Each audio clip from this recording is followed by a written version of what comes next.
नमस्कार, आप देख रहे हैं खबर सूत्र। मैं हूं आपके साथ वंदना राठौर। चलिए रुक करते हैं इस वक्त की तमाम बड़ी खबरों की ओर। इस वक्त की खबर औरैया से, जहां पर धर्मांतरण माफिया झांगुर बाबा का नेटवर्क अब बलरामपुर से निकलकर औरैया पहुंचा। अजीत मल की एक हिंदू युवती से झांगुर बाबा और मेराज अंसारी पर जबरन धर्मांतरण और यौन शोषण का सनसनीखेज लगाया आरोप। पीड़िता को पहले झाड़ फूक के बहाने फंसाया गया, फिर वीडियो कॉल पर उसका नाम जहन्नुम रखा गया और उसे 3 महीने तक कैद में रखा गया। आपको बता दें कि मेराज अंसारी, जो पहले रुद्र शर्मा बनकर उसके घर आता जाता था, मस्जिद में जबरन निकाह कर उसका असली नाम और मंशा आई सामने। मेराज ने पीड़िता के पिता को उसकी अश्लील वीडियो दिखाकर छोटी बहन से निकाह की मांग की। गुस्से में पिता ने लोहे की रॉड से वार कर उसकी हत्या कर दी। थाने में शिकायत न लेकर उल्टा पीड़िता के माता पिता को जेल भेज दिया गया। एफआईआर लखनऊ में एटीएस ने दर्ज की और कोर्ट में बयान भी हो चुका है। युवती का दावा है कि झांगुर बाबा वीडियो कॉल पर भारत को इस्लामी राष्ट्र बनाने की बात करता था और हजारों लड़कियों का धर्मांतरण करा चुका है। मिली, क्या हुआ, शुरुआत से क्या हुआ? एक बार मम्मी मेरे कानपुर जा रही थी, मैं अपने मायके, वहीं पे शर्मा नाम का लड़का मिला था हमको। और मम्मी परेशान थी तो उसने कहा कि हम तुम्हारे पति की शराब छुड़वा देंगे, एक बाबा हैं झांगुर के। तभी हम 2019 में बाबा से मिलने गए थे लखनऊ। बाबा ने ताबीज़ भी दी थी हमें और दुआ भी पड़ी थी। उसके बाद हम अपने घर पे आ गए। और रुद्र शर्मा का असली नाम मेराज अंसारी था और उसकी दोनों बहन भी मेरे घर पे आती जाती थी। 5 साल से वो लोग मेरे घर पे आ रहे हैं नाम बदल के। उसके पास आधार कार्ड भी था रुद्र शर्मा नाम से। 2024 में रुद्र मेरे घर पे आया। उसने कहा कि कानपुर में बाबा आए हैं, उनसे मिल लो चल के। वो मुझे फतेहपुर मस्जिद में लेके गया। वहाँ पे मेरे साथ ज़बरदस्ती निकाह किया। वहाँ पे तब मुझे पता चला उसका नाम मेराज अंसारी है। उसने 3 महीने तक हमें अपने घर पे कैद करके रखा और मस्जिद में वीडियो कॉल पे झांगुर पीर बाबा भी थे। उन्होंने मेरा नाम जैनब रखा था। 3 महीने के बाद फिर हम अपने घर पे आ गए भाग के। उसके बाद वो भी मेरे पीछे आ गया मेराज। मेराज ने मेरे पापा को मेरी वीडियो दिखाए करते। मेरे पापा ने डिलीट करने के लिए बोला। उसने कहा कि तो अपनी छोटी बेटी की शादी हमसे करा दो, हम ये वीडियो डिलीट कर देंगे। मेरे पापा ने गुस्से में उसके सर पे लोहे का रॉड मार दिया, तभी वो बेसमेंट में गिर के मर गया और मेरे मम्मी पापा दोनों को जेल में भेज दिया गया। और हमने उसके ऊपर एफआईआर दर्ज कराने गए। मेरी एफआईआर नहीं लिखी गई। उसके बाद हम लखनऊ में एफआईआर लिखाने गए एसटीएफ में। एटीएस में मेरी एफआईआर लिखी गई। उसके बाद मेरा बयान भी हो चुका कोर्ट में। अभी तक वो लोग नहीं पकड़े गए। झांगुर बाबा जब आपसे वीडियो कॉल करते थे क्या कहते थे, कितने लोग थे वहाँ पर, कोई जानकारी है? मस्जिद में एक औरत थी सवा नाम की, उसको मेरी नकली माँ बनाया गया था और उसके भाई थे और अब्बू थे, मम्मी थे। वो लोग रोज झांगुर बाबा से वीडियो कॉल पे बात करते थे और भारत को इस्लामी मुल्क बनाने की बातें करते थे 2047 तक। जब ये जौन आपसे लड़का मिला था उसने पहले अपना क्या नाम बताया था? रुद्र शर्मा। उसके बाद आपको कैसे जानकारी, कौन था वो, क्या उसके पिताजी क्या करते थे, क्या कुछ है जानकारी? उसके पापा का नाम रियाज अहमद है और वो समाजवादी पार्टी में सभासद का चुनाव भी लड़ चुके और मेराज फतेहपुर में जिला अध्यक्ष था ओवैसी की पार्टी में। झांगुर बाबा के और कोई लड़कियां ऐसी मिली जो आपको बताती हूँ किस तरीके से वो काम करता है क्या? नहीं, वो लड़कियां तो नहीं मिली, लेकिन उनकी जो सभी भाई हैं सब हिंदू लड़कियों से बात करते हैं। 20-25 लड़कियां उनके टारगेट में हैं अभी। कुछ पैसे की फंडिंग भी करते हैं क्या, रुपए देते हैं कहाँ से, कैसा कैसा उन लोगों का वो था, रहन सहन, पैसे वैसे का क्या था, आना जाना? पैसे वैसे की जानकारी नहीं है, ये सब बातें। रहन सहन कैसा था? जैसे आप 3 महीने रहीं तो किस तरीके से आप लोगों को जो है मानसिक रूप से प्रताड़ित किया, या क्या कहते थे? उसके अब्बू जब हम प्रेग्नेंट नहीं होते थे तब वो कहते थे कि उसको महराज को डांटते थे, कहते थे कि ऐसे ही बनाओगे भारत को इस्लाम में नहीं होगा, अब हम इसके साथ शारीरिक संबंध बनाएंगे। और उसकी अम्मी नमाज सिखाती थी, रोज़ नमाज पढ़ने के लिए कहती थी, गोश्त खाने के लिए कहती थी, गाय का गोश्त खिलाता है।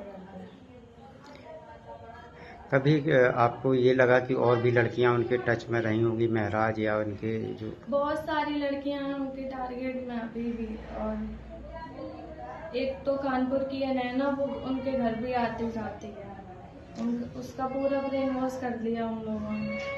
किस तरीके से वो लोग जो है हिंदू लड़कियों को फंसाते थे? कोई रेट वेट रखा था कि इतने रुपए देंगे आप इसमें आ जाओ? ये रेट के बारे में हमें नहीं पता। छांगुर बाबा से आप कभी मिली? एक बार मिले थे लखनऊ में 2000 में। हाँ, तो क्या किस तरीके से बातचीत हुई थी, क्या कहा था उन्होंने? उन्होंने बस तावीज़ दी थी हमें पापा के लिए, और दुआ करी थी उनके और ये कहा था कि रुद्र मेरा मुरीद है, तुम भी मेरी मुरीद बन जाओ। आसपास जब आप मिली थी तब कितने लोग थे छांगुर के आसपास? 2-4 लोग थे, उनका नाम नहीं पता मुझे। तो वो क्या उनको जो है छांगुर बाबा ने और क्या कहा था कि किस तरीके से आपको या देश की जो है लड़कियां उन्हें इस्लामिक बनाएंगे या स्टेट में ले जाएंगे? ये सब नहीं कहा हमसे इस्लामिक बनाएंगे, ये सब इसकी जानकारी हमें पहले नहीं थी। अच्छा, छांगुर बाबा किस से आया था, क्या रहन सहन था छांगुर का, कितने बड़े हॉल में मिली, कहाँ मिली थी आप? लखनऊ में गए थे, एक मजार है वहाँ पे, उसका घर नहीं देखा हमने, हम घर पे नहीं गए उसके कभी। जब आपको उसके ये करतूतों का पता चला तो आपने क्या शिकायत की? कोई शिकायत की थी, हम यहाँ भी गए थे थाने में शिकायत करने, यहाँ पे लिखी नहीं गई, फिर उसके बाद लखनऊ गए थे, 6-7 महीने हो गए शिकायत की। तो क्या जो समाजवादी पार्टी का जो नेता है वो भी जो है इस कार में? वो लोग छांगुर पीर के गैंग के ही लोग हैं, सब उन्हीं से मिले हुए हैं, उनसे रोज वीडियो कॉल पे बात करते थे वो लोग। आपने कभी कुछ सुना, आप 3 महीने वहाँ रही, कुछ सुना किस तरीके की बात करते थे? यही बातें करते थे, इस्लामी मुल्क बनाने की 2047 तक, और ज़्यादा बात। उसके अब पाकिस्तान में भी रहते हैं बड़े पापा, वहाँ भी कहते थे इसको भेज देंगे। तो आपके साथ कुछ गलत कार्य, कोई जबरदस्ती वगैरह कोई की गई? मैम, थाना जीतमल में कल एक शव बरामद हुआ था, उसमें क्या अपडेट है? थाना जीतमल क्षेत्र में अशोकनगर बाबरपुर में कल बेसमेंट में एक शव मिला था, जिसमें टीम्स गठित की गई थी। घटना के त्वरित अनावरण हेतु निर्देश निर्गत किए गए थे। इसमें तथ्य इस प्रकार आए हैं कि सूचनाकर्ता अरविंद शर्मा की पत्नी ज्योति शर्मा के संबंध जो मृतक अज्ञात है, जिसकी शनाख्त मेराज अंसारी पुत्र रियाज अहमद निवासी मोहल्ला मुगलई कस्बा व थाना बिंदकी जनपद फतेहपुर इसके साथ हो गए थे। 2 वर्ष पूर्व से ये संपर्क में थी, जिस दौरान मेराज अंसारी का संपर्क अरविंद और ज्योति की पुत्री मांडवी उर्फ गोल्डी के साथ भी हो गया, जिसकी जानकारी ज्योति को होने पर उन्होंने तत्काल जल्दीबाजी में गोल्डी की शादी भरतना के निवासी संदीप कुमार से कर दी, जहां पर केवल 15 दिन वो रही। उसके बाद वो घर लौट आई। मायके से मेराज अंसारी के साथ वो कहीं चली गई। जो अब जानकारी ये भी हुई है कि मेराज और गोल्डी ने संभवतः कहीं पे शादी भी की है, जिसके संबंध में जानकारी की जा रही है। ज्योति शर्मा को इस पूरी घटनाक्रम की जानकारी थी, फिर भी उन्होंने पुलिस से और अपने पति से ये तथ्य छुपाते हुए अज्ञात व्यक्ति के साथ गोल्डी के जाने की सूचना देकर एक गुमशुदगी पंजीकृत कराई थी। ये घटना के संबंध में ज्योति के द्वारा अपने पति अरविंद शर्मा को पूरी जानकारी देने पर दोनों ने मिलकर एक प्लानिंग की कि किस प्रकार से मेराज को बुलाकर ये घटना कारित करनी है। ज्योति ने फोन करके मांडवी को बुलाया कि तुम्हारे पिता बाहर हैं, कुछ दिन हमारे घर पे रह के चली जाओ। 2/9/2024 को मांडवी और मेराज अशोकनगर बाबरपुर आए, जहां पर इन्होंने मांडवी को ये एहसास नहीं होने दिया कि ये घटना कारित करेंगे और 4/9/2024 की रात्रि में इन्होंने अपने अपने पुत्र और मांडवी को किसी रिश्तेदार के यहाँ भेजकर मेराज को खाने में नींद की गोलियां दी, जिसके बाद वो अचेत अवस्था में हो गया और अरविंद और ज्योति ने एक ईंट से इसके सर पे वार करके इसकी हत्या कर दी। हत्या करने के बाद साक्ष्य मिटाने की नियत से वहां पर जो कपड़े थे और नीचे जो खून था उस पूरे को साफ करके धो के ये शव को इनके घर में जो सबमर्सिबल के पास एक चेम्बर बना है उसमें फेंक दिया और ये दर्शाया कि ये कोई अज्ञात व्यक्ति आया और गड्ढे में गिर के मर गया।